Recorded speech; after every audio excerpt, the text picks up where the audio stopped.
बेलापुर नाम के गांव में नमन अपनी पत्नी नीता और इकलौता बेटा सौरभ के साथ रहता था।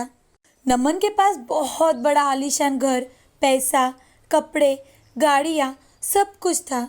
नीता और सौरभ को इस बात का बहुत ही ज़्यादा घमंड था। वो अपने से छोटे गरीब लोगों को चिढ़ाते रहते थे। वो दोनों ये भी नहीं सोचते थे कि अपने चिढ़ाने के कारण गरीब लोगों को कैसे लगता होगा, उनका मन दुखता होगा। एक दिन ऐसे ही नीता अपने पति से, सुनो जी, कल मेरी सहेलियाँ किटी पार्टी करने के लिए हमारे घर आने वाली है, तो मुझे बहुत सारी खरीदारी करनी है, मार्केट जाना है, मुझे कुछ रुपए दे देना। सौरभ को अपने साथ लेकर जाऊंगी और बहुत सारा सामान लेकर आऊंगी। ठीक है, तुम अलमारी में रखे हुए पैसे ले लेना और मॉल में जा रही हो तो मेरे भाई के लड़के रमन के लिए भी कुछ लेकर आना। नमन की यह बात सुनकर नीता कुछ बोलती ही नहीं, मुंह बनाकर इधर उधर देखने लगती है। नीता को नमन के भाई का परिवार बिल्कुल भी पसंद नहीं था। उनके गरीब होने के कारण वो उन्हें कम समझते थे। मुझे पता है मेरा भाई गरीब है, झोपड़ी में रहता है, तो तुम उसे पसंद नहीं करती। तुमने कब मेरी बात सुनी है कि आज सुनोगी? लेकिन उसके लिए ड्रेस लाओगी तो मुझे अच्छा लगेगा। ऐसा कहकर नमन ऑफिस के लिए चला जाता है। ऑफिस में जाकर सौरभ को फोन करता है। हेलो सौरभ बेटा, मैं पापा बोल रहा हूँ। तुम मम्मी के साथ मॉल में जा रहे हो ना, तो अपने भाई रमन के लिए भी कोई अच्छा सा शर्ट लेकर आना। कुछ भी हुआ तो वो तुम्हारे चाचा का लड़का है, उनका परिवार और अपना परिवार एक ही है बेटा। अरे पापा, ये बात आप मुझे क्यों बता रहे हो? आप ये सब बातें मम्मी पर छोड़ दो, वो संभाल लेगी। तभी नमन मन ही मन, इन माँ बेटों को समझाने से कोई फायदा नहीं। नीता और सौरभ 1 घंटे बाद तैयार हो जाते हैं और अपनी बड़ी सी कार लेकर मॉल में चले जाते हैं। कार पार्क कर सौरभ और नीता मॉल में जाने लगते हैं। तभी उन्हें रास्ते पर मैले कपड़े पहने रमन और उसकी माँ सीमा दिखाई देते हैं।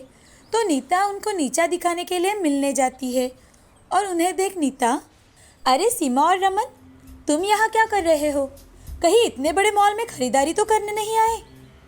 नहीं आंटी, हमारी क्या हैसियत, हम तो झोपड़ी में रहने वाले लोग हैं। हम इतने बड़े मॉल में क्या खरीदारी करेंगे? रमन की बातें सुनकर नीता अपना चेहरा टेढ़ा करती है। ये बात सीमा तुरंत ही समझ जाती है कि आखिर नीता ऐसी बातें क्यों कर रही है, क्योंकि वो उन्हें नीचा दिखाना चाहती है। लेकिन सीमा का स्वभाव बड़ा ही शांत है, तो वो हंसकर नीता से, दीदी कैसी हो आप? सौरभ बेटा, तुम ठीक हो ना?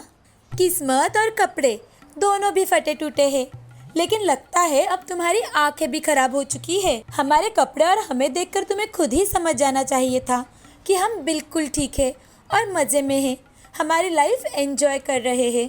दीदी, हमारे कपड़े मैले और पंचे हुए हैं, लेकिन हमारी आंखें बहुत अच्छी है। दीदी, हम तुम्हें देखकर ही समझ गए थे, लेकिन जाने दीजिए। चलो दीदी, थोड़ी ही दूर पर तो हमारा घर है, चलो ना घर चलते हैं। सौरभ बेटा, सुना तुमने? ये उस झोपड़ी को घर कहते हैं, तो हमारे बंगले को क्या कहेंगे?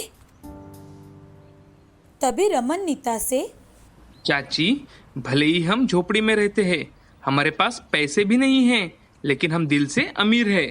रमन की बातें सुन नीता और सौरभ की हंसी रुक जाती है और नीता, हाँ हाँ हाँ हाँ, बड़े आए दिल से अमीर है बोलने वाले। तुम्हारे उस झोपड़ी में फ्रिज, एसी, वॉशिंग मशीन है क्या? अरे ये तो छोड़ो, 2 वक्त की रोटी भी मिलना मुश्किल है वहाँ। तभी रमन अपनी माँ से, चलो माँ, हम घर चलते हैं। हाँ हाँ, हम भी कोई खाली नहीं है, हमें भी बहुत सारी शॉपिंग करनी है, चलो बेटा चलते हैं। सीमा और रमन वहाँ से चले जाते हैं। सौरभ और नीता भी मॉल में चले जाते हैं। कुछ दिन ऐसे ही बीत जाते हैं। कुछ दिनों के बाद अचानक से नमन का ऑफिस सील बंद हो जाता है। ऑफिस बंद हो जाता तो है, लेकिन फिर भी उनके पास जो जमा पूंजी थी उससे वो अपना खर्चा करते ही रहते हैं। कुछ दिनों बाद नमन को अपनी गाड़ी, घर, सब कुछ बेचना पड़ता है। अब उनके पास रहने के लिए एक घर भी नहीं था। तब नमन नीता और सौरभ से, अब हमारे पास एक ही घर बचा है और वो है रास्ता। अब मेरे भाई वसंत के घर रहने के लिए चले जाते हैं। अब मेरा भाई ही हमें इस मुसीबत से बाहर निकाल सकता है। क्या? ये आप क्या कह रहे हो? आप दूसरी कहीं जॉब ढूंढिए, कोशिश तो कीजिए, जरूर मिल ही जाएगी। आज नहीं तो कल तो मिलेगी ही ना। अरे नीता, क्या तुम्हें दिखाई नहीं दे रहा? जब से कंपनी को सील लगा है तब से मैं नौकरी ढूंढ रहा हूँ, लेकिन मुझे कहीं नौकरी नहीं मिल रही। और एक तुम दोनों हो। मेरी नौकरी छूट जाने के बाद भी तुम्हारा बड़े बड़े मॉल में जाना, खरीदारी करना और तुम्हारी किट्टी पार्टीज तो कम ही नहीं हो रही थी। अब हमारे पास दूसरा और कोई रास्ता ही नहीं है। अब नमन, नीता और सौरभ बड़े ही दुखी मन से वसंत के पास आते हैं। वसंत नमन का छोटा भाई है। वो गरीब है, लेकिन उसका मन बहुत ही बड़ा है। नमन अपनी सारी बीती बातें अपने छोटे भाई वसंत को बताता है। ये बात सुनकर उसकी फैमिली को भी बहुत दुख होता है। तभी रमन अपने चाची से, अरे चाची, लेकिन हमारा घर तो घर नहीं है, ये तो एक छोटी सी झोपड़ी है ना। इसमें फ्रिज, टीवी, एसी कुछ भी नहीं है। तो क्या आप हमारे इस छोटी सी झोपड़ी में रह सकेगी? तभी वसंत रमन से, अरे रमन, तुम ऐसे क्यों बात कर रहे हो? बड़ों से ऐसे बात नहीं करते बेटा। नहीं भाई साहब, वो जो बोल रहा है बिल्कुल सही है। मैंने उसे कई बार खरी खोटी सुनाई है। मुझे माफ कर दो बेटा। भैया, आप इसकी बातों का बुरा मत मानना और तुम किसी भी चीज की चिंता मत करो। तुम सब यही रहो, ये भी तो आपका ही घर है। वसंत, हम भी कल से तुम्हारे साथ खेती में काम करेंगे। ठीक है भैया, कल सुबह हम सब लोग खेती में काम करने जाएंगे। उस दिन से नीता और सौरभ ने अपने पैसों की गुर्मी को एक तरफ रखा और रमन और सीमा के साथ मिलकर सारा काम करने लगे। उन्हें अब रमन की बातों की सच्चाई समझ में आ चुकी थी। वो सभी खेती कर रहे थे और खुशी खुशी अपना जीवन बिता रहे थे। सभी के मिलकर खेती करने के कारण उन्हें मुनाफा भी अच्छा होने लगा था। धीरे धीरे सब कुछ ठीक होने लगा था, लेकिन नीता और सौरभ का घमंड बिल्कुल खत्म हो चुका था, क्योंकि उन्हें समझ में आ चुका था कि जिंदगी किसी भी वक्त हमें सबक सिखा सकती है। भीमपुर नाम के गांव में सोहम अपने परिवार के साथ रहता था। सोहम 8 साल का था जब सोहम के माता पिता एक रोड एक्सीडेंट में गुजर चुके थे। सोहम का उसके चाचा और चाची के अलावा इस दुनिया में कोई नहीं था, तो वो अपने चाचा रमेश और चाची उमा के साथ रहने लगा। उसकी चाची बड़ी ही घमंडी थी, तो वो सोहम को हमेशा सताती रहती। साथ ही घर के सारे काम उससे करवाती। बर्तन मांजने से लेकर खाना पकाने तक के सारे काम सोहम ही किया करता था। सोहम के चाचा की एक जलेबी और पकौड़ी की दुकान थी। वो भीमपुर की सबसे बड़ी दुकान थी। अब सोहम 7वीं कक्षा में था। जैसे जैसे वो बड़ा हो रहा था, तो उसकी भूख भी बढ़ रही थी, लेकिन उसकी चाची उसे पेट भर खाना भी नहीं देती थी। एक दिन जब सोहम खाना खाने बैठता है, तो चाची उससे, वाह वाह वाह वाह वाह, क्या खाना खाया जा रहा है भाई साहब, पंच पकवान। अरे जरा कम खाया करो, कम।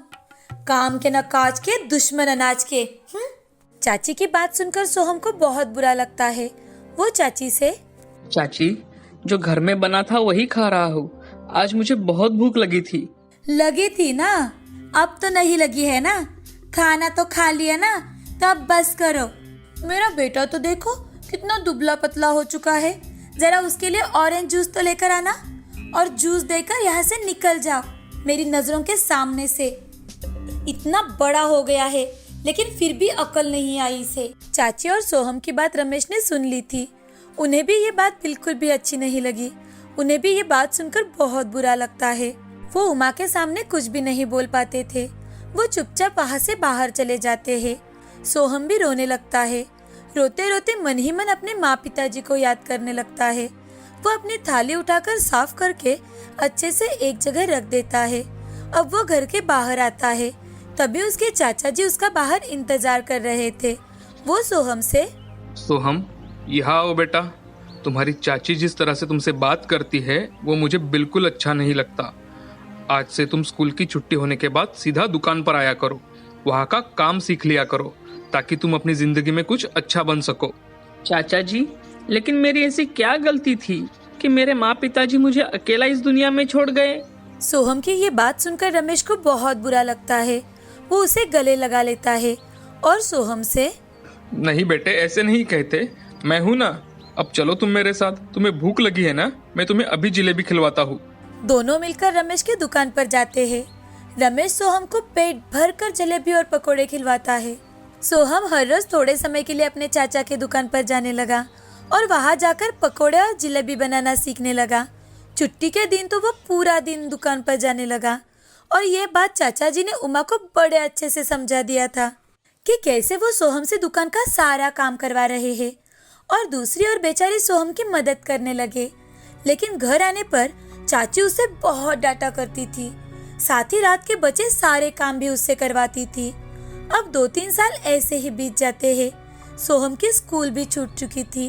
अब एक दिन सोहम अपने चाचा जी से, चाचा जी, मैं चाहता हूँ कि अब मैं शहर जाऊँ। अब मुझे चाची की बातें सही नहीं जाती। शहर जाकर वहीं पर आपकी सिखाई हुई जलेबी और पकौड़ों का बिजनेस करूँगा। लेकिन आप चाची को ये बात मत बताना, नहीं तो वो। बेटा, ये तो बहुत अच्छी बात है कि तुम अपना काम शुरू करना चाहते हो, लेकिन अभी तुम्हारी उम्र ही क्या है बेटा। चाचा जी, आप मेरी बिल्कुल चिंता मत कीजिए, मैं हमेशा आपको फोन करते रहूंगा। सोहम की बात सुनकर चाचा जी को बुरा तो लगता है, लेकिन साथ ही वो खुश भी हो जाते हैं। वो उसे कुछ पैसे देते हैं। अब सोहम अपने चाचा जी का आशीष लेकर वहाँ से शहर जाने के लिए निकल पड़ता है। दूसरी ओर घर जाकर चाचा जी चाची को ये बात बताते हैं कि सोहम घर छोड़कर चला गया है। ये बात सुनते ही चाची, चलो अच्छा हुआ, खुद ही चला गया, बला टल गई समझो। सोहम शहर में जाता तो है, लेकिन अब कैसे करना है, क्या करना है, उसे कुछ भी समझ में नहीं आ रहा था। वो वहाँ पर कुछ काम ढूंढता है तो उसे एक होटल में वेटर का काम मिल जाता है। इस काम के साथ साथ वो अब अपनी खुद की पकौड़े की गाड़ी शुरू करने की ठान लेता है। 1 साल बाद ही वो अपना खुद का ठेला खरीदता है और उस पर मूंग पकौड़ा, आलू पकौड़ा, पालक पकौड़ा और साथ ही जलेबी रखना शुरू कर देता है। 1-2 सालों से ज्यादा मुनाफा नहीं होता, लेकिन धीरे धीरे करके उसका बिजनेस अच्छा चलने लगा। लोगों को उसके हाथ के बने पकोड़े बहुत पसंद आते थे। उसने अलग अलग प्रकार के पकोड़े बनाने के कारण उसकी रेहड़ी पर लोगों की हमेशा भीड़ लगी रहती। तो अब उसने कुछ कुर्सियाँ खरीद ली ताकि लोगों को बैठने में कोई तकलीफ ना हो। वो लोगों से बड़े प्यार से बात किया करता था, इसीलिए लोग भी उसकी रेहड़ी पर बार बार पकोड़े खरीदने के लिए आते थे। अब लोग सोहम को स्वाद के साथ साथ प्यार से बात करने वाला पकोड़े वाला के नाम से जानने लगे थे। वो हमेशा ही अपने चाचा जी से बातें करता था, उन्हें सारी बातें बताता था। अब उसने एक छोटा सा घर खरीद लिया था। कुछ ही दिनों बाद उसे मीना नाम की लड़की से प्यार हो जाता है। मीना एक गरीब घर की लड़की थी। वो बहुत ही सीधी सादी लड़की थी। वो वहीं पर एक रेहड़ी पर काम किया करती थी। तो अब वो मीना के माता पिताजी से बात करता है और उससे शादी भी कर लेता है। शादी के बाद मीना भी उसे उसके काम में मदद करती है। वो धीरे धीरे कर बहुत बड़ा आदमी बन जाता है, उस शहर का एक प्रतिष्ठित व्यक्ति बन जाता है। इस कहानी से हमें ये सीख मिलती है कि चाहे जो भी परिस्थिति आए, हमें हारना नहीं है। कहीं ना कहीं से रास्ता निकल ही जाता है। काम कोई भी हो, अगर मन लगा कर करो तो हमें उसमें सफलता जरूर ही मिलती है। एक वक्त की बात है, राजा नहुष अपने राज्य में बड़ा सुखी जीवन जी रहे थे। राजा नहुष के राज्य में किसी को कोई कमी नहीं थी। वहाँ पर हरियाली ही हरियाली थी। सब कुछ ठीक चल रहा था कि एक दिन अचानक से भस्मासुर नाम का एक जादूगर राजा नहुष के राज्य में आ गया, जिसे वरदान था कि वो जिसके भी सिर पर हाथ रखे वो भस्म हो जाए। अचानक से महाराज के राज्य में भस्मासुर आने के कारण उथल-पुथल मच चुकी थी। ये खबर लेकर एक सैनिक महाराज के पास आया और महाराज से, महाराज की जय हो। महाराज, हमारे राज्य की सीमा पर कोई भस्मासुर नामक जादूगर ने प्रवेश किया है। कहा जाता है कि वो जिस किसी चीज या किसी के भी सिर पर हाथ रख दे तो वो भस्म हो जाता है। महाराज महाराज ये बात सुनकर बहुत ही ज्यादा परेशान हो जाते हैं, साथ ही उन्हें गुस्सा भी आता है। वो खड़े रहकर, क्या भस्मासुर एक जादूगर? आखिर हमने उसका क्या बिगाड़ा था जो वो हमारे राज्य में आकर लोगों को परेशान कर रहा है? हमें अभी उसको सबक सिखाना पड़ेगा। महाराज के ऐसे कहते ही उनका सेनापति महाराज से, महाराज, आप सत्य कह रहे हो, लेकिन इस वक्त हमें शांतिपूर्वक कार्य करना चाहिए। अगर हम जल्दबाजी में कोई कदम उठाए तो वो कुछ गलत न हो जाए। महाराज, हम कुछ ज्यादा ही क्रोधित हो चुके थे, जिस कारण हम गलत फैसला भी कर सकते थे। अवश्य महाराज, हमें इस पर कोई सोच विचार करके ही कदम उठाना चाहिए ताकि हमारी प्रजा पर कोई बुरा प्रभाव ना पड़े। महाराज और सेनापति की बात चल रही थी कि तभी दूसरा सिपाही खबर लेकर वहाँ पर आता है। तो महाराज उससे, क्या खबर है उस जादूगर भस्मासुर की? महाराज, अब उसने हमारे राज्य में प्रवेश कर लिया है। महाराज, हमारे सभी सैनिक उससे लड़ने में असमर्थ है। उसके सामने जो भी आए उसे वो भस्म कर देता है। महाराज, फिर वो कोई इंसान हो या जानवर। क्या? अब तो हद हो चुकी है। अब हमें ही कुछ करना होगा। हमारे सारे सैनिकों को आगाह कर दिया जाए कि किसी भी वक्त हमें युद्ध के लिए जाना पड़ सकता है। सेनापति बीच में ही, महाराज, अगर हम हमारे राज्य के सारे जादूगरों को इकट्ठा कर भस्मासुर से लड़ने कहे तो? अवश्य सेनापति, आप तुरंत ही राज्य के सारे जादूगरों को यहाँ लेकर आओ। साथ ही राज्य के लोगों तक ये संदेश भिजवा दिया जाए कि जो भी इस भस्मासुर से हमारे राज्य को बचाएगा उसे हम एक बहुत बड़ा इनाम देंगे। सेनापति और सैनिक वहां से तुरंत ही अपना काम करने के लिए निकल पड़ते हैं। महाराज भी सोच में पड़ जाते हैं कि आखिर अब क्या किया जाए। सभी और हाहाकार मच चुका था। देश के सभी लोग बहुत डर चुके थे और वो घर में चुपकर बैठने लगे थे। कोई घर से बाहर आना ही नहीं चाहता था। देश की सारी गलियां जो लोगों से हमेशा ही भरी रहती थी वो अब सूनी पड़ चुकी थी। अब ये बात महाराज नहुष की पुत्री सुमित्रा तक पहुंच चुकी थी, जो कि एक बहुत ही बढ़िया नर्तकी थी। साथ ही वो एक वीर योद्धा भी थी। अब वो भस्मासुर नामक जादूगर के बारे में सुनकर तुरंत ही अपने पिताजी के पास राज्यसभा में प्रवेश करती है, जहाँ पर राज्य के सारे अधिकारी बैठे विचार विमर्श कर रहे थे। तभी राजकुमारी सुमित्रा महाराज से, प्रणाम पिताजी, मैंने जो सुना है क्या वो सब सच है? हाँ पुत्री, अब तुम्हें क्या बताएं कि राज्य की हालत क्या से क्या हो चुकी है। हमने ऐसी कौन सी गलती की है जिसकी सजा ये जादूगर हमें देना चाहता है?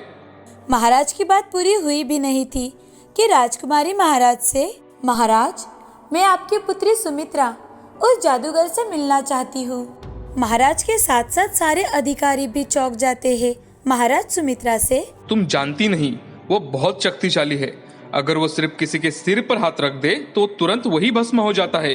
सभी लोग इतने डरे हुए हैं कि उसका सामना कोई नहीं करना चाहता। पिताजी, मुझे एक मौका तो दीजिए ताकि मैं आपको दिखा सकूं कि मैं आप ही की पुत्री हूँ। ठीक है पुत्री, अगर तुम्हारे भाई यहाँ होते तो शायद ही तुम्हें इस जादूगर का सामना करना ना पड़ा होता। तभी सुमित्रा महाराज का आशीष लेकर वहाँ से निकल पड़ती है। सुमित्रा दिखने में बहुत ही सुंदर थी। उसकी सुंदरता की चारों कोसों में चर्चा थी। तो जैसे ही सुमित्रा जादूगर के सामने जाती है तो उसे देखकर भस्मासुर राजकुमारी सुमित्रा की ओर देखता ही रह जाता है। वो उसके प्यार में पड़ जाता है। राजकुमारी सुमित्रा सोच विचार कर वहाँ सज धज कर आई थी तो भस्मासुर सुमित्रा से, हे सुंदरी, तुम कौन हो? इतनी सुंदर लड़की मैंने आज तक नहीं देखी। क्या तुम मुझसे शादी करना चाहोगी? भस्मासुर की बात सुनकर सुमित्रा थोड़ी सी शर्माने का नाटक करते हुए भस्मासुर से, जी अवश्य, मैंने आपकी ताकत के बड़े चर्चे सुने हैं। ये बात सुनते ही भस्मासुर को अपने आप पर गर्व होता है और वो खुश हो जाता है। तभी सुमित्रा, मैं आपसे शादी करने के लिए तैयार हूँ, लेकिन मैंने भगवान के मंदिर में अपनी शादी से पहले अपने होने वाले पति के साथ नृत्य करने का व्रत कहा था, तो आपको मेरे साथ वहाँ नृत्य करना होगा। क्या आप मेरे साथ वहाँ नृत्य करेंगे? भस्मासुर सुमित्रा की सुंदरता देखकर उसके प्यार में इतना ज्यादा पागल हो चुका था कि सुमित्रा जो कहे वही वो कर रहा था। अब बातों बातों में सुमित्रा उसे मंदिर लेकर जाती है और उसके साथ एक सुंदर सा नृत्य करने लगती है। वो जैसा जैसा नृत्य करे वैसे ही वो करने लगा था। अब नृत्य रंग में आने लगा था कि सुमित्रा ने अपना हाथ अपने सिर पर रख दिया। जैसे ही सुमित्रा ने अपने सिर पर हाथ रखा, भस्मासुर ने भी अपना हाथ खुद के ही सिर पर रख दिया। अब भस्मासुर खुद ही राख हो चुका था। सुमित्रा ने उसके वरदान को ही उसका शाप बना दिया। राजकुमारी सुमित्रा की ये चालाकी देखकर सारे लोग चौंक जाते हैं और उसके जय जयकार करने लगते हैं। अब राज्य में सभी लोग फिर से खुशी खुशी रहने लगे। सारी ओर खुशियाँ ही खुशियाँ फैल चुकी थी। अब महाराज ने अपने राज्य की गद्दी पर राजकुमारी सुमित्रा का ही राज्याभिषेक करवाया।